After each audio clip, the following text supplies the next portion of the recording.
The Homeowners Association imposed a fine of several $1,000s on me for allegedly hoarding spring water, insisting that my family's historic pond posed a flooding hazard. The newly elected HOA president, a woman I'll refer to as Clipboard Karen, personally delivered a final ultimatum to my doorstep. She demanded I release the water immediately and open the gates, warning that I would be held personally responsible if I refused. What she didn't realize was that her entire case rested on a document that had been completely fabricated. She never imagined I would actually accept her challenge and do precisely what she demanded. So that's exactly what I did. I opened the gates as they had insisted, and then watched as their pristine million-dollar neighborhood gradually transformed into marshland. When someone who's been bullying you hands you the perfect tool to expose their wrongdoing, are you really expected to simply ignore it? I'd love to know where you're watching this from, so please share in the comments, because you won't believe the footage I managed to capture on camera. It happened on a Tuesday morning that was crisp and clear. It was the sort of day I normally would have savored with a second cup of coffee out on the porch. Instead, on that particular day, the mailman delivered something that felt like poison. The message arrived in a stiff, cream-colored envelope, bearing the words Oakwood Preserve Homeowners Association embossed in elegant gold script. The problem was, I don't actually live within Oakwood Preserve. My property, a full 35 acres, sits on higher ground just above their development. This land has been in my family ever since my grandfather purchased it back in 1952. I bought my portion from him in 1989. The HOA didn't even exist at that time. Back then, it was nothing but woods and a creek running through it. Yet there it was, an official-looking letter with my name on it. When I opened it, the first thing that caught my eye was a fine, and it wasn't a small one, $2,750. The letter bore the signature of Elisa Mannert, the recently appointed HOA president, and it accused me of hoarding spring water. It claimed that the retention pond I had maintained for more than 30 years now constituted a critical flood risk to their community below. The language throughout was cold and legalistic, filled with terms like hydraulic hazard and non-compliant water storage. Attached to the back were about half a dozen glossy photographs, images of my pond, my dam gate, and my old workshop. The angle suggested they'd been taken from high above, clearly from a drone. They had flown a drone over my private property without even the courtesy of a phone call. I'm a retired welder who spent 20 years in the Army before that. I believe strongly in following rules and doing things the proper way. That pond isn't just some random puddle, it's a spring-fed system that I designed and constructed myself, all in compliance with county code, using blueprints that were officially approved back in 1992. It's not a hazard at all. It's a carefully engineered overflow system that has been protecting the downstream land from flash floods for decades. This letter claimed the exact opposite. It demanded that I release the excess stored water and dismantle what they called an unauthorized barrier within 10 business days, threatening that the fines would double if I failed to comply. This Elisa Mannert, I'd heard about her before. She was a former realtor who had moved into one of the large new homes a couple of years earlier and then gotten herself elected president on a platform of improving community standards. Around the local diner, people simply called her Clipboard Karen. She had a reputation for measuring the height of people's grass with a tape measure and leaving passive-aggressive notes when someone left their garbage cans out an hour too long. Now it appeared her sphere of influence was expanding beyond her own neighborhood boundaries and encroaching onto my land. My initial reaction wasn't anger. It was simply exhaustion. This seemed like a paperwork issue, and paperwork issues always have solutions. I did what any reasonable person would do in that situation. I called the county. I managed to reach Dale, the senior water inspector. He's a good man who's been on the job almost as long as I've had the pond. I explained the situation to him, and I could practically hear the amusement in his voice over the phone. "Harlan, that pond of yours is grandfathered in 6 ways from Sunday," he told me. "You've been in full compliance since 1992. We have the records right here. Don't worry about them. They have no authority to touch you." That was all the reassurance I needed. That small glimmer of hope suggested this was just a misunderstanding, a new HOA president overstepping her bounds without doing her homework first. So I took the next logical step. I scanned my original county-approved blueprints, the ones bearing the official stamp from 1992. I scanned the most recent inspection report from 2010, which documented that the system was in excellent working order. I attached both documents to a polite professional email and sent it to the HOA board. I explained the pond's history, referenced my long-standing compliance with county regulations, and assumed that would be the end of the matter. It seemed like a simple mistake that could be cleared up with facts. I was wrong. The response arrived 2 days later. It was brief, dismissive, and it hit me like a punch to the gut. "Mr. Cobb," it read, "the documents you provided are irrelevant. Our records indicate your operational permit expired in 2015. You are in violation." That single sentence ignited something fierce inside me. Expired? What permit? The county doesn't issue expiring permits for private retention systems like mine. It's a one-time approval based on the construction. I examined their email more closely. They had included a permit number, WRP 200 and 1048B. It looked official enough at first glance, but something about it felt wrong. My file cabinets are a testament to a lifetime of meticulous record-keeping. I pulled out my old folder, the one labeled Pond Well. Inside was every piece of documentation related to that water system, dating all the way back to the original survey, and there it was, my actual construction approval number from 1992. It wasn't even in the same format as the one they'd sent me. The number they had provided was completely fabricated. It was a phantom. They had invented it. My exhaustion transformed into a cold, hardened anger. This wasn't a mistake anymore. This was a deliberate lie. As if on cue, my phone buzzed. My nephew Jesse had sent me a link to the Oakwood Preserve Neighborhood Facebook group. It was a public post, supposedly anonymous, but I knew exactly where it had originated. It featured drone footage, the same high-angle view from the photos they'd sent me, set to some kind of dramatic, ominous music. The caption read, "Uphill landowner hoarding water, putting our homes and children at risk. When will the county do something to stop this negligence?" The comments beneath it were a cesspool of fear and misinformation. People who had never even met me were calling me a menace and a ticking time bomb. They were demanding that the HOA take immediate action. I sat there staring at the screen, the fake permit number from their email burning in my mind alongside that anonymous Facebook post painting me as a villain. Suddenly, everything clicked into place. This wasn't about water safety. It wasn't about permits. This was a coordinated attack. Elisa Manhart didn't want compliance. She wanted my land, or at the very least, control over it. She was manufacturing a crisis, forging documents, and turning my new neighbors against me to achieve her goal. This had become personal, and it was escalating rapidly. That night, I didn't get much sleep. I kept seeing that fake permit number, WRP 200 and 1048B, glowing in my mind's eye. It was sloppy. It was arrogant. They assumed I was just some old man who would get scared, write a check, and tear down a system I'd spent years perfecting. They had severely underestimated me. The Army taught me a few valuable lessons. First, you never enter a fight without solid intelligence. Second, you use your enemy's own rulebook against them. Elisa Manhart loved rules and paperwork, so I decided to bury her in them. The next morning, I drafted a formal letter. I cited North Carolina General Statutes, Chapter 132, the Public Records Act.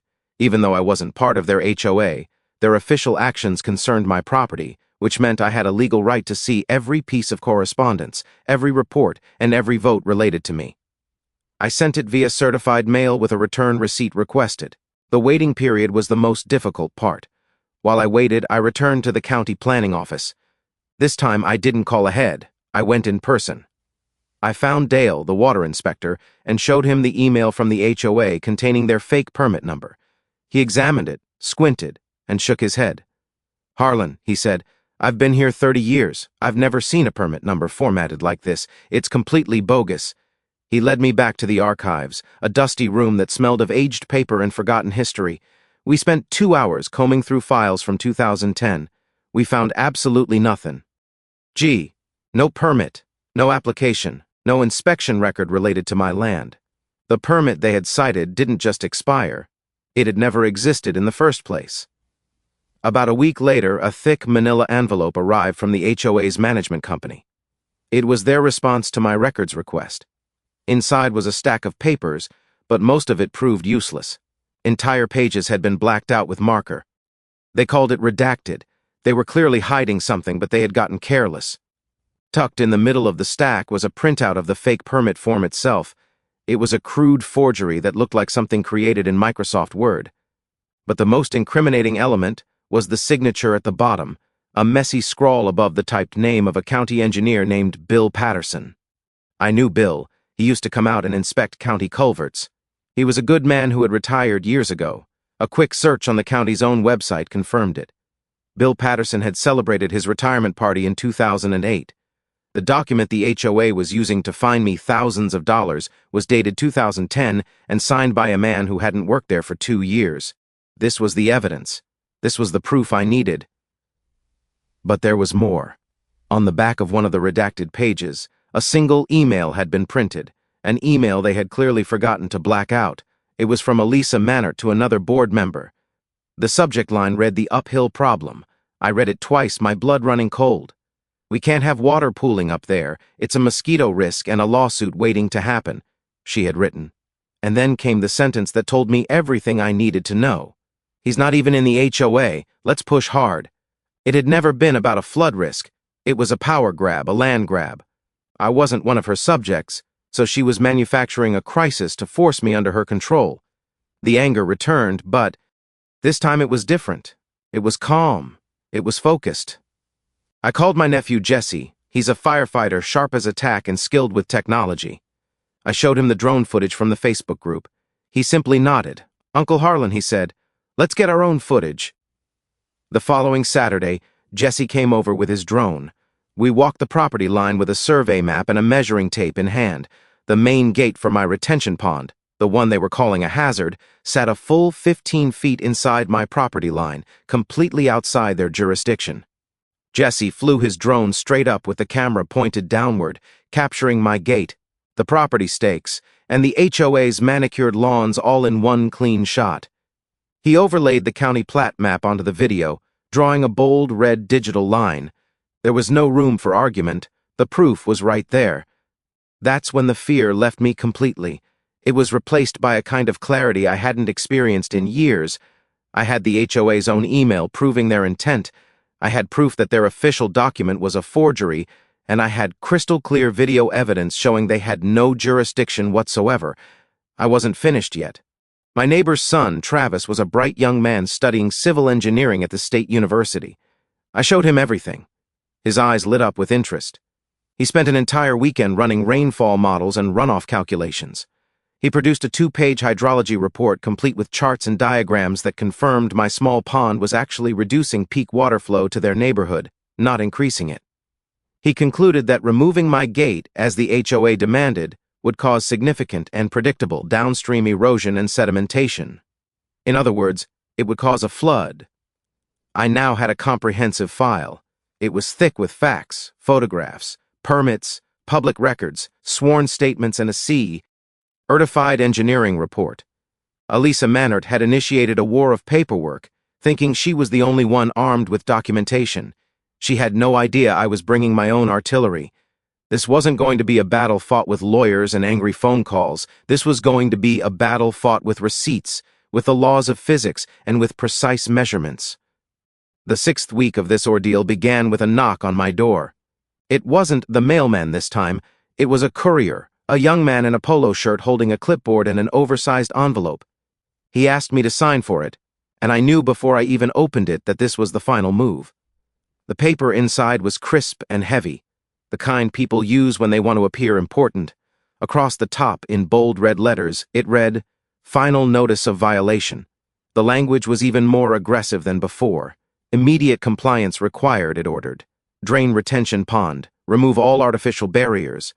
And then came the line designed to intimidate an old man into submission. "Failure to comply will result in maximum daily fines and holding you, the property owner, personally liable for any and all future flood events affecting the Oakwood Preserve community." It was signed, dated, and notarized. They had even paid extra for a fancy gold seal. I read it, and a strange sense of calm washed over me. I almost smiled. This wasn't a threat anymore. It was a gift. They had finally done it. They had put their foolish, illegal demand in writing, signed it, and had it hand-delivered to me. It was the single most foolish thing Elisa Mannert could have possibly done, and I was going to frame it. But first, I had to prepare. I called Jesse. He came over after his shift at the fire station, still carrying the faint smell of smoke. I showed him the letter. He read it, let out a low whistle and said, "Well, they're not messing around." I told him my plan and he didn't even question it. He simply said, "We need a witness." He went out to his truck and returned with a small black camera. "A GoPro. This thing is waterproof, has night vision, and the battery lasts for days," he explained. We walked up to the dam gate together. Jesse found the perfect spot on an old oak tree about 30 feet away with an unobstructed view of the gate's release mechanism. He clamped it to a high branch, hidden among the leaves, and angled it perfectly. He pulled out his phone, synced it to the camera, and showed me the live feed. It was a perfect wide shot, an impartial witness that would record everything 24 hours a day, 7 days a week. Next step was to make one final phone call. I dialed the county and got Dale on the line again. I didn't tell him my complete plan, I just told him the facts. "Dale," I said, "I've received a final notarized order from the HOA demanding I remove the retention gate. It states I'll be held liable if I don't comply." I heard him sigh on the other end of the line.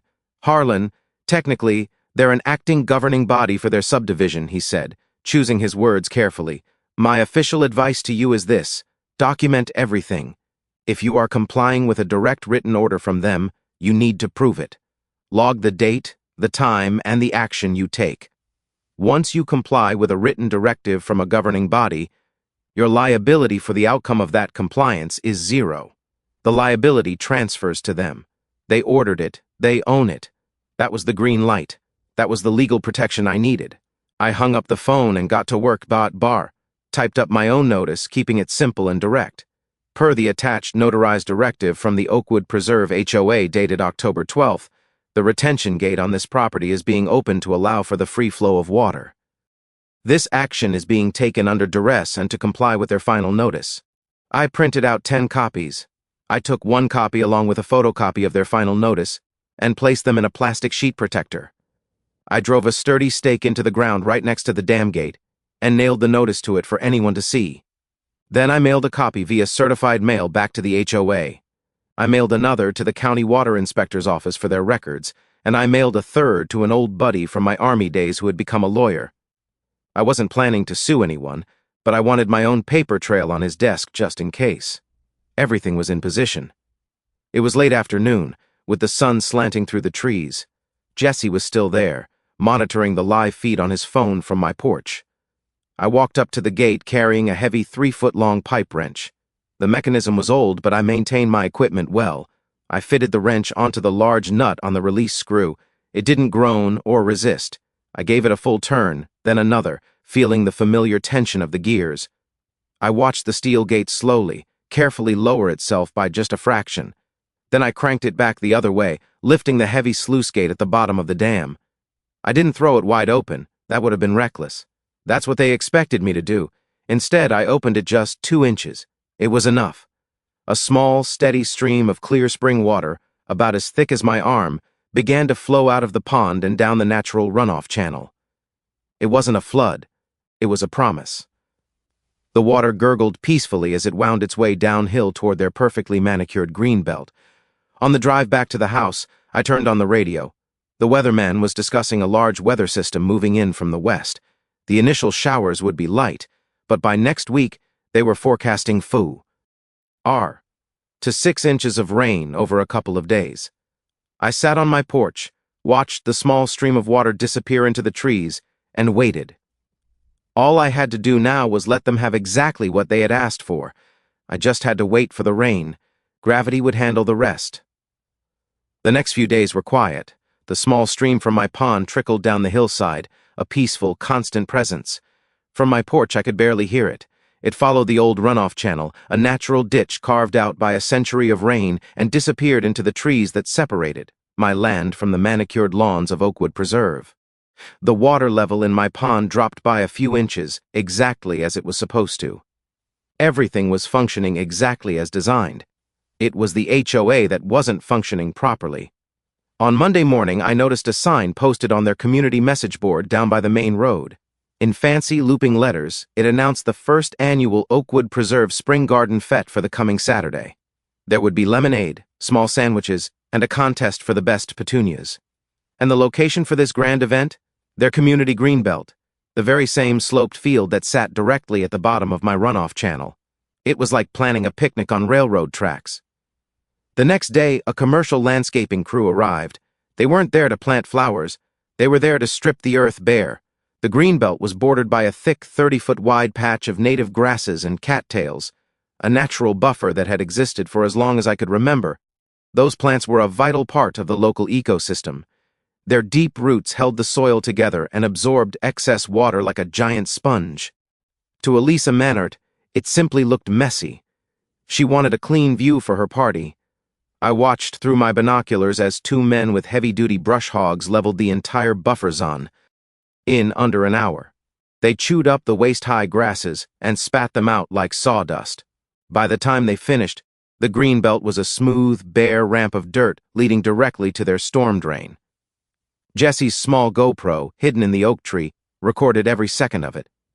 We now had time-stamped video of an insured landscaping company, presumably hired by the HOA, violating state stormwater regulations. They had just bulldozed their own last line of defense. Why Wednesday? The effect was already obvious. My steady stream of water no longer had a buffer to slow it down and absorb it. It hit the bare dirt of the greenbelt and kept moving, carrying loose topsoil with it. It pooled around the storm drain at the bottom of the field, a growing muddy puddle. The problem was the drain itself. From my property line, I could see the culvert pipe was almost completely blocked with last fall's leaves, grass clippings, and trash. They had spent thousands on landscapers to make the place look pretty, but hadn't spent $50 to have someone with a rake clean out their own drain. The puddle grew into a small pond. Thursday brought a new complication. I saw a water company truck speed down the main road into the subdivision. Later, my neighbor told me what had happened. One of the new homeowners, the one with the huge house at the end of the cul-de-sac, was having a massive in-ground pool installed. The contractors had struck a water main. For 3 hours, thousands of gallons of chlorinated water gushed down the street directly into the same overloaded storm drain. The muddy puddle in the greenbelt had now become a small swamp-up burr. That evening, Jesse came over. Light rain had started, a soft, steady drizzle. The weather report indicated the main event would arrive overnight. "It's time," I said. He sent his drone up. The view on his controller screen was damning. We could see the STE. 80. Clear stream coming from my property. We saw it hit the barren greenbelt. We saw the massive muddy swamp that had swallowed the entire field and was now creeping up the lawns of the houses bordering it. Jesse flew the drone lower, hovering directly over the blocked culvert. You could see the water struggling to get through the packed debris. He then flew a wide circle, showing the water from the burst main still trickling down the gutter into the same basin. It was a perfect storm of their own making. Jesse took the footage and got to work. He didn't just create a video, he created a comprehensive report. He placed my GoPro footage of the landscapers destroying the buffer zone side by side with the drone footage of the resulting flood. He added titles with dates and timestamps. He downloaded the rainfall data from the National Weather Service and overlaid it on screen. He even pulled up the county tax map and drew bright red lines, showing exactly where their responsibility began and mine ended. The final video was 10 minutes long. It was clear, simple, and undeniable. It wasn't an angry rant. It was a professional engineering assessment. It told a story of pure, unfiltered negligence. That night, with the rain starting to come down harder, I opened my email. I attached Jesse's video file. I addressed it to Dale, the county water inspector. I kept the message brief. Only 5 words long. I complied. They didn't. "Regards, Harlan Cobb." I hit send. Then I turned off the computer, sat on my covered porch, and listened to the rain. The real rain. Rain came down all night, a heavy, relentless drumming on my tin roof. It was the kind of soaking storm that settles deep into the earth, the kind my pond was built to handle. By dawn, the rain had softened to a steady drizzle, but the damage was done. It was Saturday, the day of the spring garden fete. I poured myself a cup, coffee, and walked out onto my porch. I didn't need binoculars this time. The entire HOA greenbelt was gone.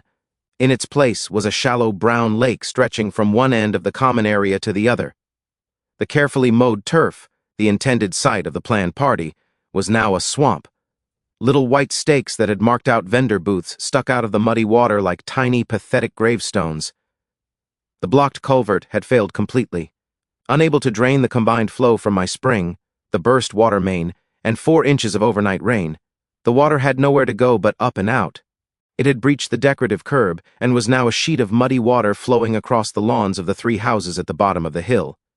I could see the waterline halfway up their pristine white vinyl fences. It was a disaster. It was a beautiful sight.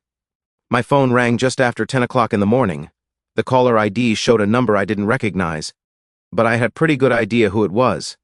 I let it ring 4 times before picking up. "Hello," I said, keeping my voice calm and even. The voice on the other end was anything but calm. It was a shriek, high-pitched and full of rage. It was Elisa Mannert. "You did this!" she screamed, her voice cracking. "You flooded us! You opened that dam of yours and you deliberately tried to destroy our homes. We're ruined. I'm calling the sheriff. We are going to sue you for everything you have." I took a slow sip of my coffee. I let her finish her tirade. When she finally paused to take a breath, I spoke. My voice was quiet, almost gentle. "Elisa," I said, using her first name for the first time, "I just followed your orders. You sent me a notarized letter demanding I open the gate. You have my certified letter confirming I did exactly what you asked. You got it all in writing. You wanted the water. Now you have it." There was complete silence on the other end of the line. I could almost hear the gears in her brain grinding to a halt, trying to process what I had just said. She sputtered for a moment, said something about her lawyers, and then the line went dead. She had hung up, but the show was just getting started. About an hour later, I heard a different kind of buzz in the air. It wasn't Jesse's drone. This one was bigger, louder. It was a county drone, the kind they use for emergency assessments. It hovered over the new swamp, methodically scanning back and forth, its camera documenting the scene. I knew Dale had received my email. I could picture him watching Jesse's video with a grim look on his face as he dispatched his own team. This was out of my hands now. It had become a county matter. Later that afternoon, a neighbor who still spoke to me called. He sounded breathless. "You won't believe this, Harlan," he said. "The county engineers are down here. They've got blueprints and survey equipment. They're not even looking at your property. They're looking at ours." He told me the county inspector had discovered a laundry list of violations, all on the HOA's side: the improperly graded culvert, the illegal removal of the state-mandated stormwater buffer, all of it. The worst part, he said, was the retaining wall behind the 3rd house. It was leaning, cracked, and water was seeping through the base. The county had flagged that wall for being out of compliance back in 2017, long before Elisa Mannert was ever in charge, and the HOA had done nothing. The county engineer, a woman in a bright yellow vest, was overheard telling one of the board members something my neighbor said he'd never forget. She simply pointed at the flowing water and said, "Ma'am, you can't vote against gravity." The local news van arrived around 3 o'clock. A young reporter stood in front of the flooded backyards with a microp, phone in her hand, discussing the mystery flood that had ruined the community's big event. A few residents appeared on camera looking distraught. Then one older gentleman, a man who had lived there since the beginning, stepped in front of the camera. "This ain't no mystery," he said, his voice firm. "We've been telling that board for years about that drain. They ignored us. They were too busy fining people for leaving their garden gnomes out. This was coming. This was always coming. The foundation of Elisa Mannert's little kingdom was washing away right there on the 5 o'clock news. It wasn't my spring water that had flooded them. It was their own arrogance. I had simply opened the gate they told me to open. They had done the rest. Gravity and incompetence, working together in perfect muddy harmony. The fallout was swift. The local news story acted like a lit match in a dry forest. Suddenly, everyone in Oakwood Preserve was an expert in stormwater management. The HOA's private Facebook group, the same one where they had posted the anonymous drone footage of my property, exploded with angry comments. An emergency board meeting was called for Tuesday night in the community clubhouse. It was standing room only. I wasn't invited, of course. I wasn't a member. But Jesse had sent his 10-minute video to one of the board members, a quiet man named Frank whom I knew from the hardware store. Frank had always seemed like a reasonable guy, the type who got roped into HOA service because nobody else wanted the job. He had watched the video and then shared it with the other board members, all except Elisa Mannert. I heard about the meeting from my neighbor the next morning. He said it was like a scene from a movie. They started by letting Elisa speak. She stood up, clipboard in hand, and launched into a prepared speech about my reckless and malicious actions. She waved a copy of her fin. Al noticed letter in the air claiming it was proof of my non-compliance, not her order. She was trying to rewrite history, painting herself as the victim who had tried to warn everyone about the dangerous old man on the hill. She demanded the board approve an immediate lawsuit against me. But then Frank stood up. He walked to the front of the room, plugged his laptop into the large screen TV on the wall, and without saying a word, he played Jesse's video. The room fell silent. For 10 minutes, the residents of Oakwood Preserve watched the undeniable truth unfold. They saw the footage of their own landscapers destroying the natural water buffer. They saw the close-up of the hopelessly clogged culvert. They saw the timeline with the rainfall data clearly displayed. And they saw my small, steady stream of water being transformed into a flood by their own series of mistakes. The video ended with a clear shot of the notarized letter from Elisa, her signature bold and clear right next to the words, "Remove all artificial barriers." When the screen went black, the silence in the room was deafening. My neighbor said Elisa's face went white as a sheet. People started shouting questions, not at me, but at her. Why was the culvert never cleaned? Who approved the landscaping work? Why hadn't the board fixed the retaining wall that the county had flagged years ago? She had no answers. The board called for an immediate vote. The motion wasn't to sue me, it was to suspend Elisa Mannert as president, pending a full investigation. The vote was 3-1. Her one loyal supporter, the ex-security guard Doug, just stared at the floor. The very next day, an official letter arrived from the county. It wasn't addressed to me, it was addressed to the Oakwood Preserve HOA. The county had issued a total of $85,000 in fines. There were penalties for the illegal destruction of a protected wetland buffer, for the failure to maintain their stormwater system, and for non-compliance with the 2017 retaining wall order.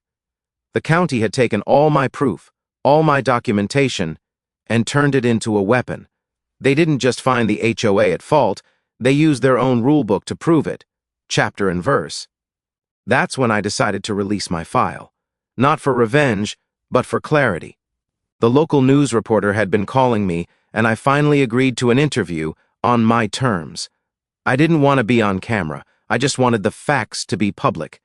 I gave her the entire folder, my original blueprints from 1992, the HOA's threatening letters, a copy of the forged permit, and Jesse's video. She ran with it. The next night's broadcast was an investigative piece. They showed the forged permit side by side, with a statement from the county confirming that the engineer whose name appeared on it had retired 2 years before it was supposedly signed. They even interviewed Bill Patterson, the retired engineer, who confirmed on camera he had never signed it. "That's not my signature," he said, looking at the document with disgust. "It's a complete fake." The story was no longer about a simple flood. It was about fraud. The final nail in the coffin came from the county sheriff's office. They announced they were opening a criminal investigation into document falsification and forgery, with Elisa Mannert named as the primary person of interest. Her carefully constructed world of rules and regulations had crumbled because she had built it on a foundation of lies.